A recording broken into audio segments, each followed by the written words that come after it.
वाहिगुरु जी का खालसा वाहिगुरु जी की फतेह। Welcome back to your on YouTube channel Kamneer academy. My name is Simranjot Singh and I am teaching you maths, and today we are going to start our new topic for class 9th, that is the statistics. This is the 14th chapter of this class, and in the previous video we have completed the chapter probability. So in this chapter we will do the introduction first. This is the first video, but introduction will be done using examples. तो examples जैसे जैसे हम करते जाएंगे introduce होता रहेगा ये chapter भी, ये क्या है, इसमें क्या बात कर रहे हैं हम, किस चीज़ की बात हो रही है, क्या क्या पूछा जा सकता है। तो जैसे जैसे एग्जाम्पल्स करते रहेंगे इंट्रोडक्शन भी साथ साथ में होती रहेगी, मैं आपको बताता रहूँगा सब कुछ क्या है इसमें, ठीक है। क्योंकि इंट्रोडक्शन में भी हमने कुछ ना कुछ एग्जाम्पल्स देनी होती हैं, तो इसमें जो एग्जाम्पल्स है ना वो इंट्रोड्यूस ही कर रही हैं इस चैप्टर को। तो पहले सबसे पहले स्टैटिस्टिक्स का मतलब क्या होता है। स्टैटिस्टिक्स का मतलब किसी भी डेटा को एनालाइज करके उनको लिखना या किसी एक प्रॉपर वे में लिखना। जैसे ये देखिए हमारे पास क्या है, consider the marks obtained by 10 students, this is a raw data. Raw data मतलब ऐसे ही कोई स्टूडेंट, जैसे रोल नंबर वाइज भी नहीं देखा, जस्ट ऐसे 10 बच्चे एक लाइन में बैठे हुए थे, यहाँ पे तू खड़ा हो उसके मार्क्स लिख दिए, सेकंड वाला खड़ा हो तो उसके लिख लिए। हो सकता है वो रोल नंबर वाइज ना बैठे हो, तो रोल नंबर का कोई दिक्कत नहीं है, इसमें 10 अलग अलग स्टूडेंट्स के मार्क्स लिखे हुए हैं, जस्ट एक रॉ डेटा है, ठीक है। This is a raw data. Raw data क्यों कहते हैं, क्योंकि इसके साथ कोई इन्फॉर्मेशन अलग से नहीं है, ये किसके मार्क्स हैं या कौन से रोल नंबर वालों को, कौन सी क्लास के बच्चों के मार्क्स हैं, ठीक है, या कौन से रोल नंबर वाइज है कि नहीं है, जस्ट मार्क्स लिखे हैं 10 स्टूडेंट के, हमें नहीं पता इसके अलावा और क्या है ये, ठीक है।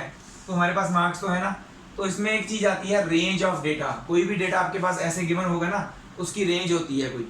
रेंज कैसे निकालते हैं, रेंज का फॉर्मूला देख लीजिए।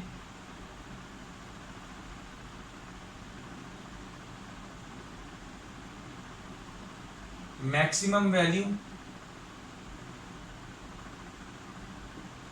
Minus minimum value. So what is the maximum value in this? सारे नंबर्स में से सबसे ज्यादा मार्क्स किसके हैं? 95। माइनस मिनिमम वैल्यू देखिए कम से कम किसके हैं? 25। सो इन दोनों को जब आप माइनस करोगे you will get 70। So the range is 70। सो ये इंट्रोडक्शन में एक चीज ये आ गई, रेंज कैसे निकालते हैं। कोई भी डेटा हमें रॉ डेटा गिवन है, मैक्सिमम वैल्यू में से मिनिमम वैल्यू को माइनस कर दो, रेंज निकल आएगी, ठीक है। और इसी डेटा को हम रिप्रेजेंट भी कर सकते हैं, जब हम टेबुलर फॉर्म में लिखेंगे तो उसको क्या बोलते हैं वो नेक्स्ट एग्जाम्पल में करते हैं, फिलहाल आप इसे नोट डाउन कर लीजिए। तो ये है हमारी next example, this is example 2, okay. Consider the marks obtained by 30 students of a class in a school. एक स्कूल में 30 स्टूडेंट्स के कुछ मार्क्स हैं, किसी भी टेस्ट में या कह लो या कोई पेपर हुआ होगा उसमें मार्क्स हैं, ठीक है। अब कंप्लीट इन्फॉर्मेशन फिर से नहीं है हमारे पास, ये है रॉ डेटा। कोई भी 30 स्टूडेंट्स ऐसे उठा के उन्होंने उनके क्लास के बच्चों को बस ऐसे नोट कर लिए विदाउट रोल नंबर वाइज कह सकते हैं। तो एक रॉ डेटा है, इसको इन्फॉर्मेशन में बदलना चाहते हैं हम, तो इसको हम टेबुलर फॉर्म में लिखेंगे, जिसको बोलते हैं represent the above data in an ungrouped frequency distribution table. हमें एक टेबल में इसको लिखना है। तो इन अनग्रुप्ड फ्रीक्वेंसी डिस्ट्रीब्यूशन टेबल में क्या है, हमारे पास दो चीजें होंगी, एक तो होंगे मार्क्स, ठीक है, और दूसरे होंगे नंबर ऑफ स्टूडेंट्स।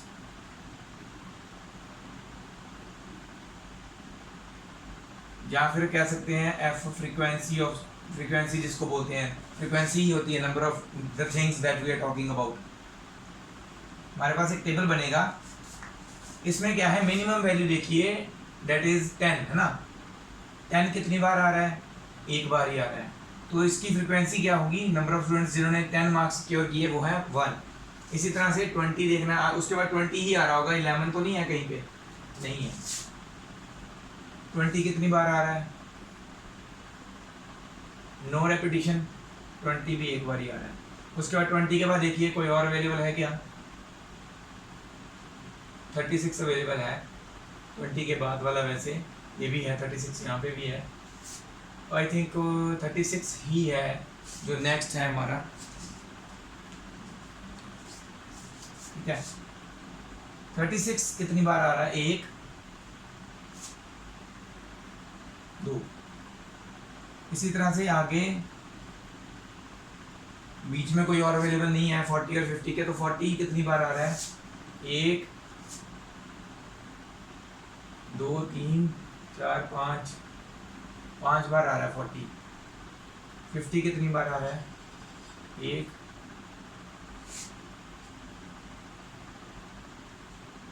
2 बार आ रहा है 50, ठीक है। तो ये देख रहे हैं आप, एक डेटा बन रहा है हमारे पास। मैं बाकी का कंप्लीट कर देता हूँ, आप देख लेना भी कैसे आया वो। तो ये जो डेटा ऐसे बन रहा है ना, उसको बोलते हैं हम अनग्रुप्ड फ्रीक्वेंसी डिस्ट्रीब्यूशन टेबल। तो मेरे पास ऑलरेडी बुक में ये सॉल्व है, तो इसको मैं कंप्लीट कर देता हूँ। आगे उसके बाद 56 वैल्यू होगी, जो होगी 56, 60, 70, 72, 80, 88, 92 एंड 95। तो ये जो है वैल्यूज 56 कितनी बार आ रहा है, 2, 4, 4, 1, 1, 2, 3, 1।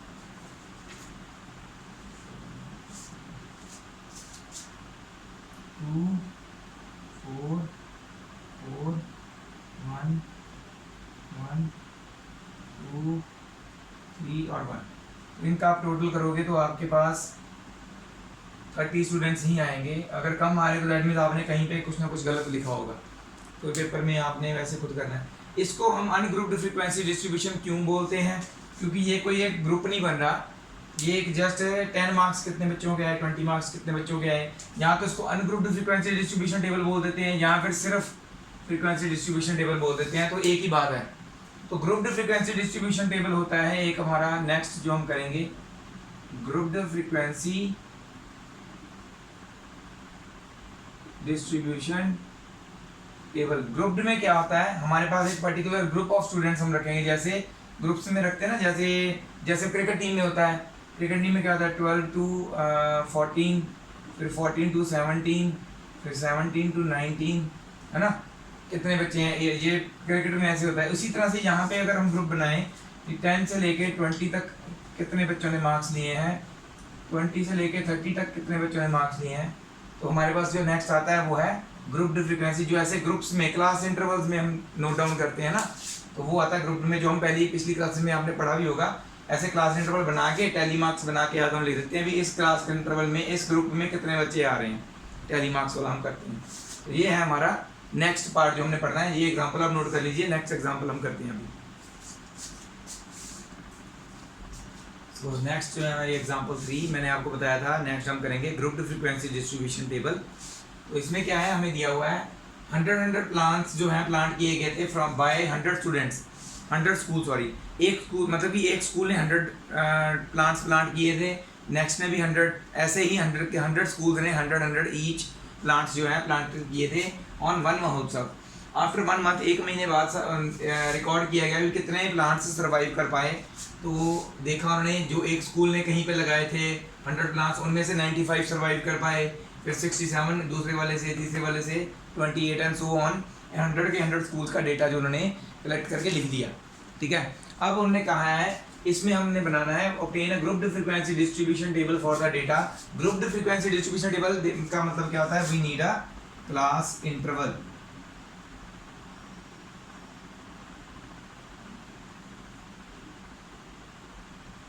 क्लास इंटरवल CI लिख देते हैं इसको और short.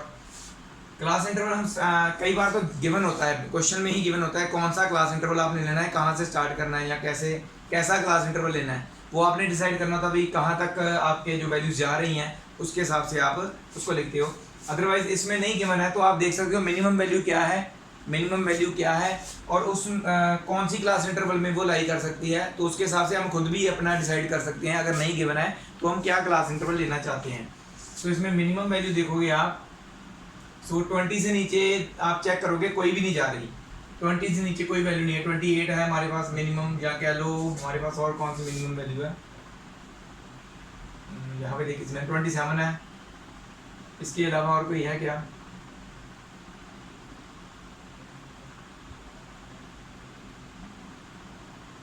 I don't think so. सो पहली वैल्यू हमारी 28 27 आ रही है, या फिर इसका मतलब बोल सकते हैं कि हम एक क्लास इंटरवल ले सकते हैं that will be between 20 to 29। ऐसे अच्छा, ग्रुप्ड फ्रीक्वेंसी डिस्ट्रीब्यूशन भी दो तरह के होते हैं, ठीक है। ग्रुप्ड फ्रीक्वेंसी डिस्ट्रीब्यूशन टेबल भी दो तरह के होते हैं, एक तो होता है डिसकंटिन्यूअस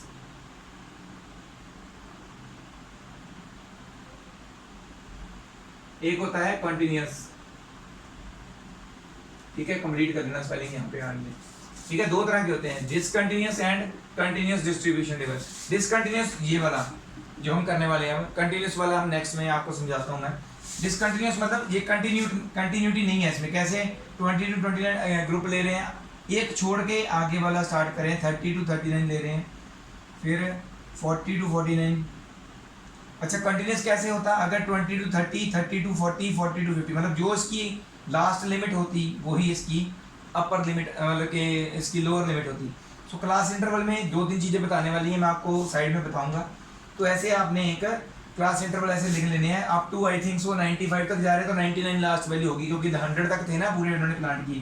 तो ऐसे ही आपने 50 to 59, 60 to 69, 70 to 79, 80 to 89, 90 to 99।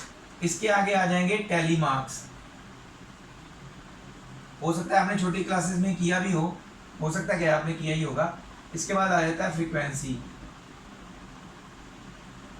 तो ये चीज क्या है, सारे क्लास इंटरवल है जो, इसको हम लिख सकते हैं, और क्या लिख सकते हैं, नंबर ऑफ प्लांट्स,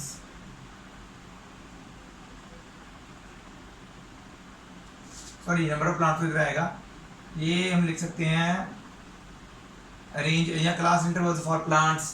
प्लांट्स की क्लास इंटरवल्स ये हमने, ठीक है। इसका भी टेबल ऑलरेडी बना हुआ है, तो मैं थोड़ा सा आपको समझाने के लिए थोड़ा सा बनाऊंगा टेबल की लाइन।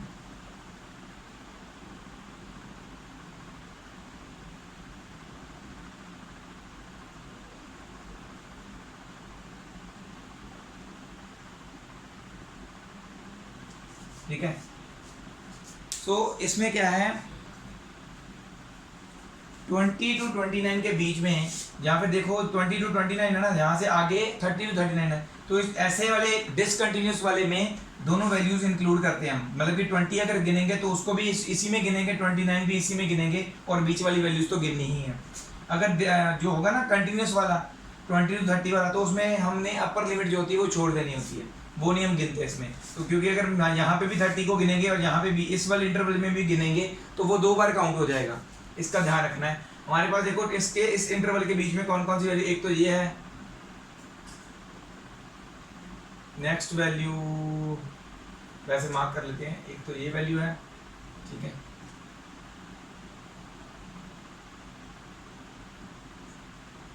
एक ये है 23 वैल्यू भी थी ना हमें देखी नहीं, और एक ये, 3 ही वैल्यूज होंगी जो इसके बीच में है।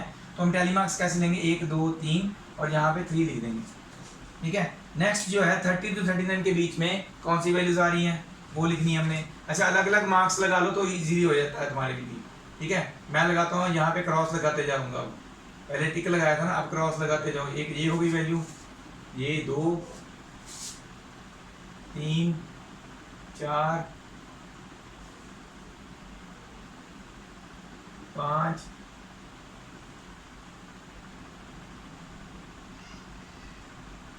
6 7 8 9, 39 भी गिनना है ना, ठीक है, 9 भी, 9 30 भी गिनना है, 10 11 ये भी गिनना है, 12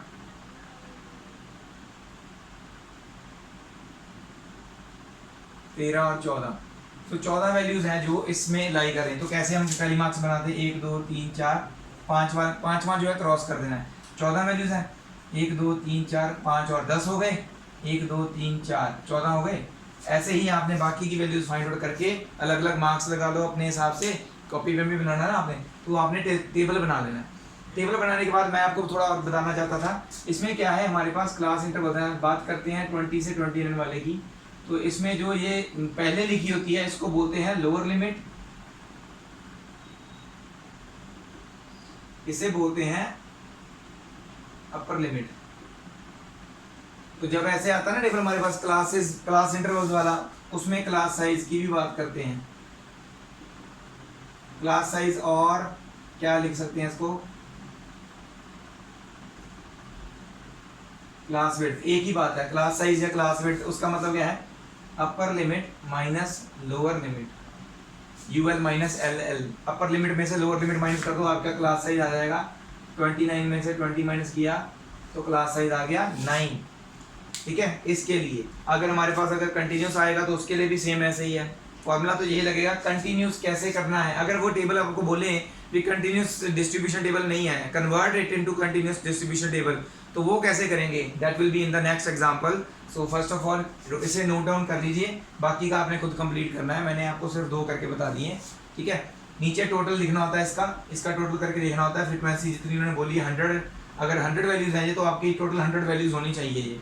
ठीक है, और ये इसकी तो बाकी कुछ जरूरत नहीं होती। टैली मार्क्स लिखना बहुत जरूरी है, अगर ये आप नहीं करेंगे पेपर में नंबर कट जाएंगे आपके। तो it is important thing to do, इसे आपने करना है जरूर, नोट डाउन कर लीजिए। We will move on to the next example now.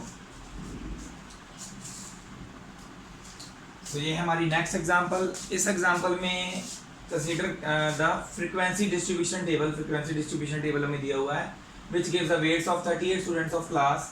38 students का वेट जो है वो बता रही है ये वाली। ठीक है, बट मैंने आपको बताया था ये हम बोलते हैं डिसकंटिन्यूअस फ्रीक्वेंसी डिस्ट्रीब्यूशन टेबल, क्योंकि इसमें अपर लिमिट में और लोअर लिमिट में नेक्स्ट क्लास की लोअर लिमिट में 1 का डिफरेंस है। सो इसमें एक ड्रॉबैक ये है कि अगर मैं कोई वैल्यू एंटर करना चाहता हूँ 35.5, ना तो वो इसमें आ रही ना वो इसमें काउंट होगी, तो वो कहाँ पे काउंट होगी। तो इसीलिए कंटिन्यूअस डिस्ट्रीब्यूशन टेबल को जो है उसका बनना जरूरी बना हो गया कि जो इसके बीच में जो वैल्यू आ रही है वो कहाँ पे हम नोट डाउन करेंगे, वहाँ कहाँ पे इंक्लूडेड होगी वो। तो वो उसके लिए ये हमने कंटिन्यूअस डिस्ट्रीब्यूशन टेबल जरूरी होता है बना हुआ। अदरवाइज अगर इसकी बात करें it will be from 31 to 35 only. 31 से स्टार्ट किया और 31.1 से लेके 34.9 और 35 तक की वैल्यूज देंगे। 35.1 से लेके 35.9 तक की वैल्यूज जो होंगी वो कहीं पे भी नहीं काउंट हो सकती इसके अकॉर्डिंगली, अगर हम इसी टेबल के अकॉर्डिंगली चलेंगे तो। सो हमने इसको कंटिन्यूस फ्रीक्वेंसी डिस्ट्रीब्यूशन टेबल में कन्वर्ट करना है, तो इस एग्जांपल में हम वही करने वाले हैं। टू मेक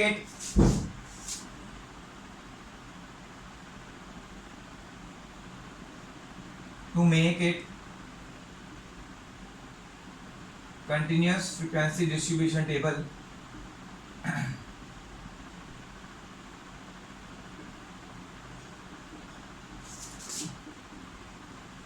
एक 2 क्लास इंटरवल्स, कौन कौन से, पहले 2 ही डालो, 31 से लेके 35 वाला एंड 36 से 40 वाला। पहले लिखना है ये वाला सेकंड वाला, लोअर लिमिट उसकी लिखनी है। 36 से 40 वाले की लोअर लिमिट क्या है 36, मतलब कि लोअर लिमिट इसको बोलते हैं, अपर लिमिट इसको बोलते हैं। किसी भी क्लास की लोअर लिमिट पहले वाली वैल्यू, अपर लिमिट बाद वाली वैल्यू। ठीक है, इसकी लोअर लिमिट क्या है 36 एंड अपर लिमिट पहले वाले की लिखनी है हमने। Lower limit of 36 and 40, upper limit of 31 to 35 is 35। ठीक है, इसकी लोअर लिमिट लिखनी है, इसकी अपर लिमिट लिखनी है। ठीक है, ऊपर वाली क्लास की अपर लिमिट, नीचे वाली क्लास की लोअर लिमिट लिख ली। डिफरेंस क्या है इन दोनों में, 36 माइनस 35 दैट इज 1। डिफरेंस 1 का डिफरेंस है। फिर उसका क्या करना है, हाफ द डिफरेंस, हाफ कर दो उसको, मतलब कि डिवाइड बाय 2 कर दिया। सो डिफरेंस कितना आ गया, हाफ करने के बाद 0.5। तो ये हमारे पास क्या है जो आया है, ये इसको सही करेगा। कैसे, सभी क्लासेस में लोअर लिमिट में से 0.5 माइनस करते जाना है, अपर लिमिट में ऐड करते जाना है। सो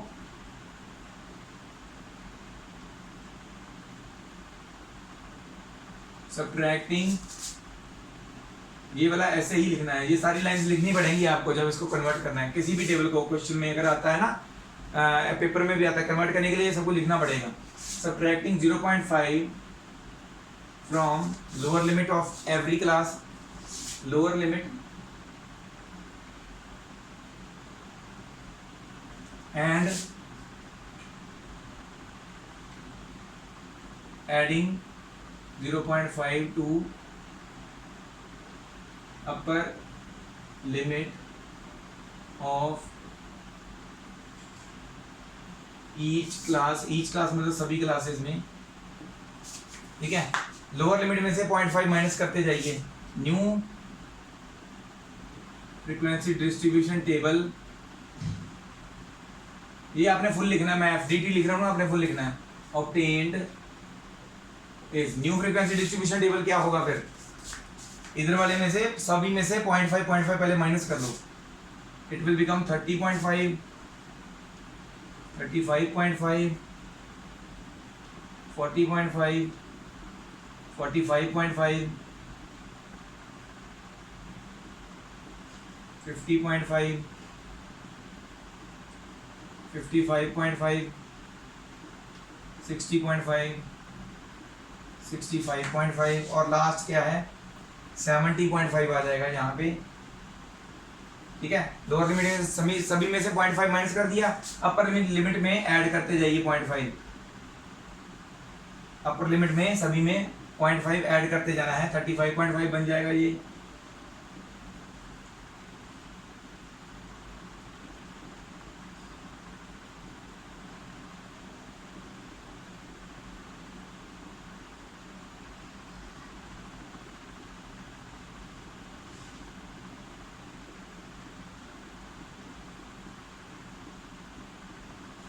ठीक है, सिर्फ क्लास इंटरवल चेंज होंगे, फ्रीक्वेंसी चेंज नहीं होगी, इनकी फ्रीक्वेंसीज वही रहेंगी 9, 5, 14, 3, 1, 2, 2, 1, 1, ठीक है। फ्रीक्वेंसीज में कोई चेंज नहीं आएगा, ठीक है। आपने ऊपर यही लिखना है वेट्स इन केजीज, इसके ऊपर लिखना नंबर ऑफ स्टूडेंट्स। तो ये बेसिकली क्या है आपके क्लास इंटरवल और फ्रीक्वेंसी, ठीक है। तो अब क्लास साइज देखिए, पहले क्लास साइज था 35 माइनस 1 31, तो हमारा 4 था क्लास साइज, अब क्लास साइज बढ़ गया 5 का हो गया, और जो बीच में डिफरेंस बच रहा था 35.5 वाला हम कहाँ पे काउंट करते, तो वो अब पता चल गया कहाँ पे काउंट होगा। अच्छा, जब ऐसा एक टेबल बन जाए ना कंटिन्यूस वाला, तो उसमें क्या चेंजेस है, इसमें तो हम दोनों वैल्यूज लिख लेते ना, 31 और 35 दोनों इंक्लूड करते थे। तो ऐसा जब टेबल बन जाए तो लोअर लिमिट इंक्लूड करनी है, बट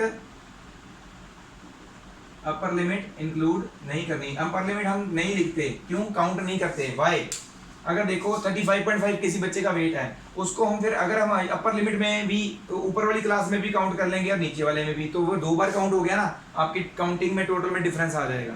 तो क्या करना है, अपर लिमिट में 35.4 तक की, 35.4 भी किसी का वेट आ रहा है ना, तो वो भी इसमें काउंट होगा, बट 35.5 नहीं काउंट होगा, वो नेक्स्ट क्लास में काउंट होगा 35.5, ठीक है। ये ध्यान में रखना है कैसे काउंटिंग करनी है।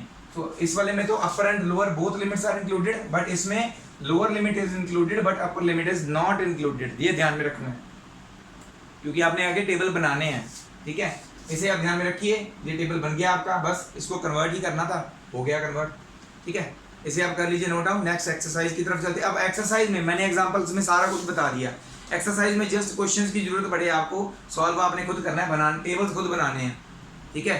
तो हो सके तो अपनी एनसीईआरटी बुक अपने पास रखें, क्योंकि इतनी ज़्यादा वैल्यूज लिखनी मेरे लिए भी दिक्कत होगी, 100 वैल्यूज मैंने पहले लिखी, मेरे को 10 मिनट लगे उसको लिखने में, तो इसलिए बुक्स अपने साथ रखें एनसीईआरटी की, ताकि मैं क्वेश्चन नंबर बोलूँ उसमें क्या क्या दिया हुआ है, आपने टेबल खुद बनाना है, और मैं सिर्फ उसके जो एक्स्ट्रा पार्ट्स दिए होंगे वो आपके लिए सॉल्व करके बताऊँ कि वो उसमें क्या बताया गया है, क्योंकि बहुत सिंपल है ये एक्सरसाइज, बिल्कुल भी डिफिकल्ट नहीं है, ठीक है। इसे कर लीजिए नोट डाउन। मूव ऑन करते हैं नेक्स्ट क्वेश्चन पे। ये नेक्स्ट मूव ऑन करते हैं एक्सरसाइज 14.2 जो उसका फर्स्ट क्वेश्चन है। वैसे ये क्वेश्चन में कम वैल्यूज थी इसलिए मैंने ये लिख दिया, बट नेक्स्ट सभी क्वेश्चंस के लिए आपके पास बुक होनी चाहिए साथ में। एनसीईआरटी की बुक अगर नहीं है तो मांग लीजिए किसी से या ले आइए, ठीक है। तो वो बुक अपने साथ जरूर रखें। 14.2 एक्सरसाइज खोलें। 14.1 हमने क्यों नहीं की, वो बहुत ही छोटी सी एक्सरसाइज थी, 2 क्वेश्चंस नॉट इंपॉर्टेंट, तो इसलिए हमने उसको छोड़ दिया, वो पेपर में कभी आते भी नहीं है। इनमें से क्वेश्चंस आते हैं तो वह ये हम कर रहे हैं, ठीक है। फर्स्ट क्वेश्चन मैंने इसलिए पूरा लिख दिया क्योंकि इसकी वैल्यूज कम थी, आगे की कोई भी वैल्यूज मैं नहीं लिखने वाला हूँ क्योंकि उसकी वैल्यूज ज़्यादा है, लिखने में टाइम बर्बाद होता है। आपके पास बुक होगी, आपने वहाँ से देख लेना है, ठीक है। जो मेन फीचर्स होंगे उसके, other than the table, making table तो ईजी है आपके लिए, टेबल बनाने के अलावा कुछ और होगा तो वो मैं आपको बताऊंगा, ठीक है। तो इसमें आ जाते हैं, blood groups of the 30 students of class 8th were recorded as follows. Blood groups जो है रिकॉर्ड किए गए, फर्स्ट स्टूडेंट का ए, फिर बी, फिर ओ, फिर ए बी, तो ये हमारे पास कौन कौन से डिफरेंट ब्लड ग्रुप्स हैं वो लिख लेते हैं। जो पीरियोडिक फ्रीक्वेंसी डिस्ट्रीब्यूशन टेबल बनाने को बोला है, पहले एक कॉलम होगा हमारे पास ब्लड ग्रुप, एक होगा नंबर ऑफ स्टूडेंट्स वाला, कितने नंबर ऑफ स्टूडेंट्स उस ब्लड ग्रुप के हैं। ठीक है, दो कॉलम्स होंगे हमारे पास। ये हमारे पास कौन कौन से ब्लड ग्रुप्स हैं, हमारे पास है ओ, ए, बी और ए बी, यही चार तरह के हैं। पहले देखो ओ कितनी बार रिपीट हो रहा है, 1 2 3 4 5 6 7 8 9 10 11 12 बार रिपीट हो रहा है। तो बीच में सॉरी एक रह गया, मैंने बोला था इंपॉर्टेंट वाला, टेलीमार्क्स, इसको छोड़ना नहीं है।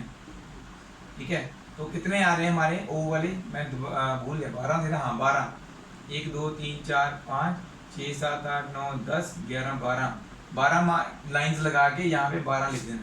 फिर ए कितनी बार आ रहा है, एक, ए बी वाले में ए नहीं गिनना, वो ए बी अलग है, वो वाला ए नहीं गिनना, ए जो सिर्फ अकेला दिया हो ना वो गिनना, 1 2 3 4 5 6 7 8 9। ठीक है, 1 2 3 4 5 6 7 8 9। इसी तरह से बी 1 2 3 4 5 6, 1 2 3 4 5 6। ए बी कितनी बार आ रहा है फिर, 1 2 3 बार आ रहा है। तो टोटल करके देखो, चेक करने से क्या होता है कि पता चल जाता है कि हमने सही किया कि नहीं, क्योंकि 30 स्टूडेंट्स की बात करें 30 होने चाहिए। 9 10 11 12 13 14 15 16 17 18 19 20, दो ऊपर गया 2 और 1 30। तो टोटल हमारा सही है, तो दैट मीन्स हमने टेबल सही बनाया है। अगर टोटल गलत आ रहा होगा तो दैट मीन्स कोई ना कोई टेली मार्क्स गलत है, तो दोबारा से काउंट करना पड़ेगा। इसलिए पहले ही आपने सही तरह से मार्क करना है या काउंट करना है, बिल्कुल सही तरह से करना है। उसके बाद उन्होंने क्या पूछा हुआ है, ये हो गया रिप्रेजेंटेशन टेबल, आपने प्रॉपर पेंसिल के साथ ऐसे ना ड्रॉ करना है। ठीक है, represent the data in the form of frequency distribution table हो गया। Which is the most common and which is the rarest blood group among the students. तो यहाँ पे क्या लिखेंगे, इसके बाद सॉल्व करने के बाद, most common blood group is equal to, सबसे ज्यादा वैल्यू किसकी है, ओ की, ओ, एंड उसके बाद कौन सा था,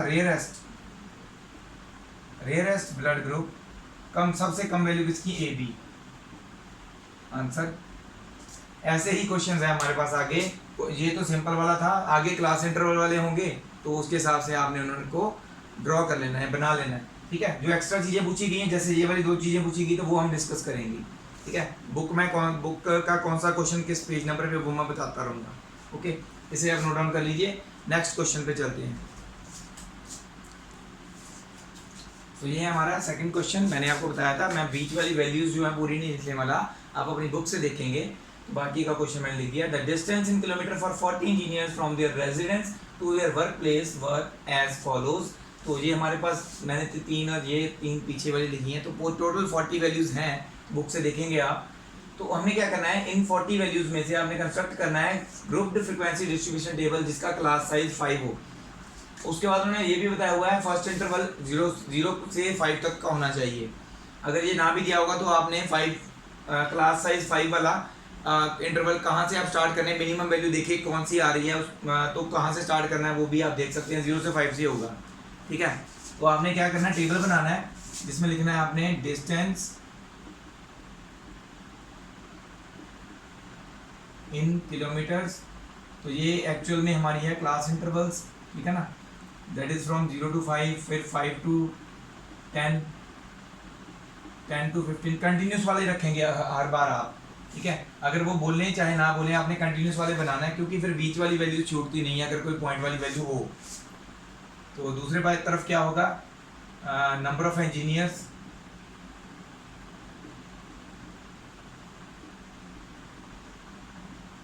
या फिर जिसको हम बोलते हैं फ्रीक्वेंसी।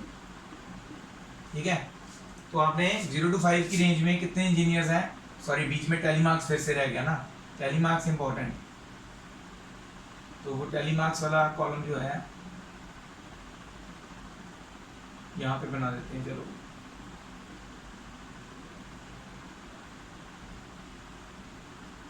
तो टेलीमार्क्स बीच में जरूर डालने हैं। टैली मार्क्स करके कितने आए उतने आगे इंजीनियर्स लिख देने हैं आपने, टेबल बन जाएगा। उसके बाद पूछा है what main feature do you observe from this tabular representation.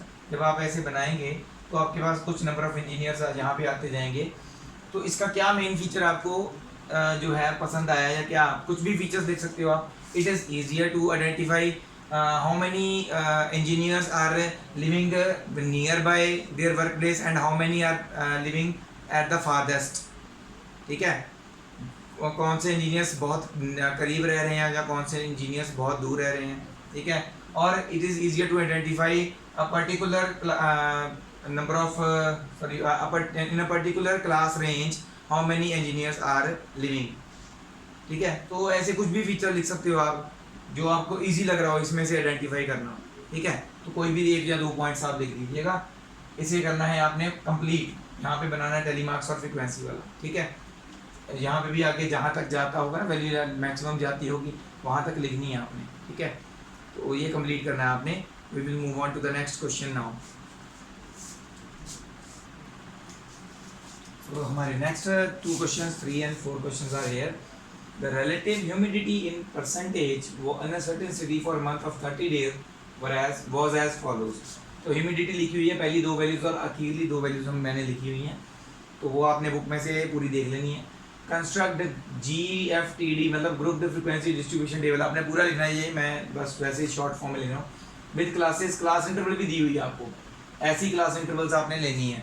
अच्छा, इन्होंने दिया ना 84 to 86, इसका मतलब ये नहीं है कि 84 to 86 से ही स्टार्ट होगी, हो सकता है कोई वैल्यू इससे पहले वाली भी हो, तो आपने वो भी देख लेना, चेक कर लेना है 82 से 84 के बीच में कोई वैल्यू तो नहीं आ रही, तो वो आपने इसमें लिख लेनी है। विच मंथ और season do you think this data is about, जिसमें ह्यूमिडिटी 98, 90, 98.1, 98.6 इतनी ज़्यादा ह्यूमिडिटी आ रही है, 100% पूरी होती है, उसमें से भी 98, 99 समथिंग आ रही है, इतनी ज़्यादा ह्यूमिडिटी, ये कौन सा मंथ या कौन सा सीजन हो सकता है। Obviously it could be a rainy season, month तो आप हो सकता है जुलाई या अगस्त लिख दो तो वो भी करेक्ट होगा, otherwise easy way it is rainy season लिख दो। उसके बाद पूछा उन्होंने रेंज ऑफ द डेटा, तो बुक में से मैं आपको बताता हूँ, मेरे पास बुक है वैसे, तो उसमें से मैक्सिमम वैल्यू और मिनिमम वैल्यू निकालते हैं हम रेंज निकालने के लिए। रेंज का फॉर्मूला क्या होता है, range is equal to maximum value minus minimum value. So maximum value मैं इसमें से देख पा रहा हूँ, मेरे पास है बुक में, तो मैक्सिमम वैल्यू जो है that is 99.2। Yes 99.2 is the maximum value minus minimum value is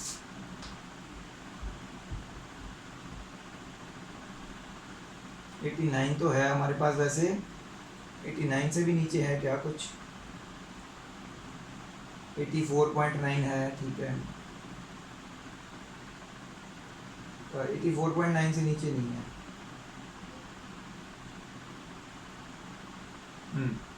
84.9 हो सकता है, मैं शायद कोई चूक लग गई हो मुझसे, शायद इससे भी छोटी वैल्यू या इससे भी बड़ी वैल्यू हो, तो आपने एक बार चेक कर लेना है। तो रेंज क्या आएगी, इन दोनों को जस्ट माइनस करना है, 99.2 84.9 3 4 और ये 1 14.3 इज द रेंज। तो ये आपकी ऐसे निकल आएगी। ठीक है, उसके बाद आ जाएगा नेक्स्ट आपका जो हाइट्स ऑफ 50 स्टूडेंट्स की ऐसे हाइट सेंटीमीटर्स में देखी हुई है, नियरेस्ट सेंटीमीटर तक देखी हुई है, 161 150 centimetre 154 centimetre and so on. हमारे पास कितने स्टूडेंट्स की है, 50 स्टूडेंट्स की वैल्यूज़ हैं हमारे पास। डाटा बताया उन्होंने 160 to 175 165 to 170 वाला लेना है, ऐसे डाटा लेना है आपने। तो आप देख सकते हैं यहीं से पता चल रहा है, डेटा तो उन्होंने बताया ऐसा लेना है, बट इससे पहले वाली वैल्यूज भी अवेलेबल है ना, 150 वाली भी है 154 वाली भी है, मैंने बताया था। उन्होंने जस्ट एक एग्जांपल दी होती, ऐसे क्लास इंटरवल्स आपने लेने हैं। स्टार्ट कहाँ से करने हैं वो आपने खुद डिसाइड करना है। You can start it from 150 to 155, अगर इससे भी छोटी वैल्यू है तो 145 to 150 से स्टार्ट कर सकते हैं अगर आप। ठीक है, तो कैसा टेबल बनेगा आपका, इसका तो आपका टेबल बनेगा जो हमारे पास क्या है, ये जो है ह्यूमिडिटी की रेंज है, तो हम क्या लिखेंगे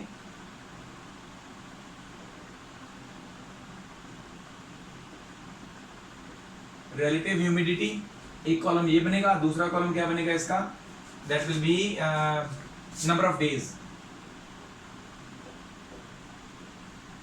तो ये सी आई आपका क्लास इंटरवल, ये आपकी फ्रीक्वेंसी होगी, ठीक है, स्मॉल एफ होता है वैसे, सॉरी। तो कॉलम्स मैं बताते जा रहा हूँ, आपने बनाने को होता है। बीच में टैली मार्क्स जरूरी है, मैंने हर बार लिखना भूल जाता हूँ, आपने नहीं भूलना, टैली मार्क्स वाला वो होना चाहिए। इसी तरह से इसमें भी आपके कौन कौन से कॉलम्स बनेंगे, हाइट्स ऑफ स्टूडेंट्स के, हाइट्स इन सेंटीमीटर, ये आपके क्लास इंटरवल्स होंगे। उसके बाद आपने लिखना है टैली मार्क्स, इंपॉर्टेंट है ये टैली मार्क्स। उसके बाद नंबर ऑफ स्टूडेंट्स,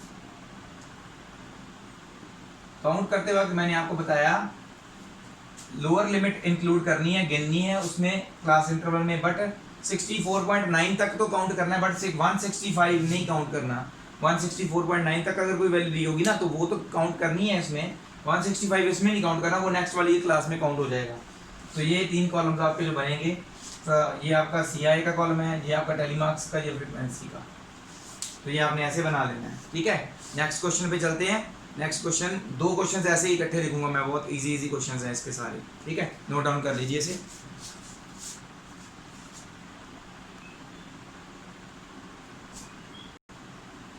तो ये है हमारा नेक्स्ट क्वेश्चन। 3 क्वेश्चन मैंने लिखे हैं, 5, 6 एंड 7, ईजी है इसलिए मैंने तीनों लिख दिए। A study was conducted to find out the concentration of SO2 sulphur dioxide in air in parts per million, parts per million के अकॉर्डिंगली उन्होंने स्टडी जो है कंडक्ट की in a city. The data obtained for 30 days as follows: 0.03, 0.08 and so on, 0.01 and 0.04 last values. Make a grouped frequency distribution table for the given data with class intervals as 0.00 to 0.04, 0.04 to 0.08 and the next interval will be, बच्चे गलती क्या करते हैं, next interval जो होता है ना वो लिख देते हैं 0.08 to 0.012, ये गलत हो गया। 0.08 में अगर हम 0.04 की बढ़ोतरी हो रही है ना, बढ़ रहा है, तो 0.08 में 0.04 ऐड करेंगे, इट विल बी 0.12, आगे 0.12 to 0.16 and so on change होता रहेगा।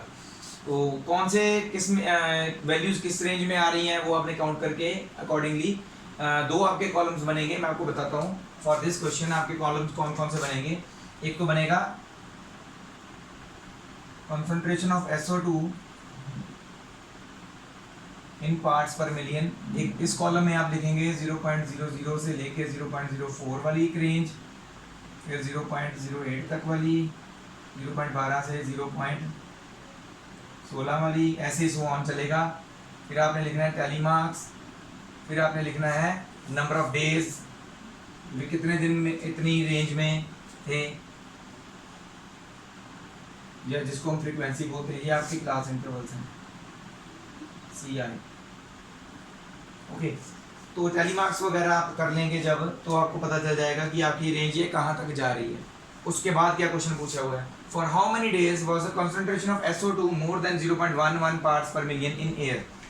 0.11 पार्ट से ज़्यादा कितनी दिनों तक थी। तो जहाँ तक आप देखेंगे, सॉरी यहाँ पे मैंने 0.08 वाला नहीं लिखा ना,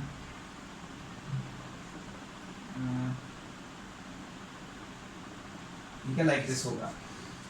तो देखेंगे आप ध्यान से 0.08 से लेके यहाँ तक हमने 0.11 तक काउंट करेंगे, क्योंकि अपर लिमिट आगे कंटिन्यू हो रही है। तो ये यहाँ तक जो होंगी वैल्यूज़ वो हम छोड़ देंगे। उसके बाद वाली वैल्यूज़ जो होंगी ना, 0.11 से ज़्यादा पूछा उन्होंने, तो 0.11 से ज़्यादा इस क्लास इंटरवल में आ रहे हैं सारे, नीचे वाले जितनी वैल्यूज हम लेंगे तो उसकी जितनी भी फ्रीक्वेंसी होगी सभी को 1 2 3 4 जितनी भी हमारे पास फ्रीक्वेंसी आएगी सभी को कर देना ऐड, तो वो आपके नंबर ऑफ डेज आ जाएंगे जिसमें 0.11 पार्ट्स पर मिलियन से ज़्यादा थी फ्रीक्वेंसी। ऊपर वाले छोड़ देने हैं, इससे ऊपर वाली वैल्यूज जो है ना वो सारी आपने जो फ्रीक्वेंसी आएगी वो छोड़ देनी है, वो काउंट नहीं करनी, वो उसमें ऐड नहीं करनी। इस क्वेश्चन के लिए बोल रहा हूँ सिर्फ, इससे नीचे वाली जितनी फ्रीक्वेंसी होगी सभी को ऐड करके आपने बोलना है for these much days the concentration of SO2 in was more than 0.11 parts per million in air। Okay, next question आ जाता है, ये आप नोट डाउन कर लीजिए। 3 coins were tossed 30 times, 3 coins जो 30 times टॉस किए गए साइमल्टेनियसली, इकट्ठे, ठीक है, 3 coins इकट्ठे टॉस कर रहे थे। दैट मीन्स 3 बंदे लगे हैं, तीनों को बोला यस, तीनों इकट्ठे टॉस कर रहे हैं, तो तीनों में अलग अलग वैल्यूज आ रही हैं। कभी हो सकता है तीनों में टेल्स आ जाएं, कभी हो सकता है तीनों में हेड्स आ जाएं, या फिर हेड टेल हेड आए, तो ऐसे कुछ भी आ सकता है। तो उन्होंने क्या किया, हेड्स के हिसाब से डेटा नोट किया। 0 लिखा है ना जहाँ पे, तो उसका मतलब हेड आया ही नहीं, तीनों कॉइन्स पे हेड नहीं आया, दैट मीन्स क्या आया, टेल आया। 1 हेड मतलब कि तीनों में से किसी एक कॉइन पे हेड आया। 2 का मतलब तीनों में से किसी 2 कॉइन पे हेड आया जब टॉस किया उन्होंने। तो ऐसे ही उन्होंने डाटा जो है नोट डाउन कर लिया। Prepare a frequency distribution table for the given data. तो इसमें क्या है, फ्रीक्वेंसी डिस्ट्रीब्यूशन टेबल बोलना है उन्होंने, ग्रुप फ्रीक्वेंसी डिस्ट्रीब्यूशन टेबल की बात नहीं हो रही है। तो यहाँ पे क्या आ जाएगा, नंबर ऑफ हेड्स, और यहाँ पे हेड्स कितनी जो वो कितनी नंबर ऑफ हेड्स है जो हमारे 0, 1, 2 और 3, मैक्सिमम 3 हो सकते हैं ना क्योंकि 3 ही कॉइन है, ठीक है। वो कितनी कितनी बार आए, that will be number of times. तो ये आपके टेबल ऐसे बनेगा, बीच में टैली मार्क्स वाला आपने ऐड अप कर लेना है। तो इससे पहले वाले टेबल में भी टैली मार्क्स वाला बताना भूल गया था मैं, टैली मार्क्स वाला ऐड अप जरूर करना है, ठीक है। तो 0 कितनी बार आया, मतलब कि हेड आया नहीं कितनी बार, वो कितनी बार नहीं आया, 1 हेड कितनी बार आया वो काउंट हो जाएगा, एंड सो ऑन। आगे ये क्वेश्चन मैं सॉल्व करने वाला हूँ आपके लिए। ये क्या है, पाई की वैल्यू अप टू 50 डेसिमल प्लेसेस। तो आप देख सकते हैं पाई की वैल्यू असल में ये कंटिन्यू चलेगी आगे, मैंने 2-4 नंबर यहाँ पे लिखे हुए हैं, तो ये चलेगी ऐसे, ये खत्म नहीं होती, ना ही ये रिपीट होती है। तो पाई की वैल्यू इसीलिए हम बोलते हैं क्या है, इर्रेशनल नंबर होती है। असल में 22/7 नहीं है, उसके साथ मेल खाती है 22/7 के साथ। Make a frequency distribution table from digits 0 to 9, 0 to 9 वाले डिजिट्स का हमने फ्रीक्वेंसी डिस्ट्रीब्यूशन टेबल बनाना है। तो यहाँ पे क्या लिखेंगे, 2 कॉलम्स बनेंगे हमारे, डिजिट्स, एक टैली मार्क्स वाला तो होता ही है ना, और उसके बाद कौन सा बनेगा, नंबर ऑफ टाइम्स।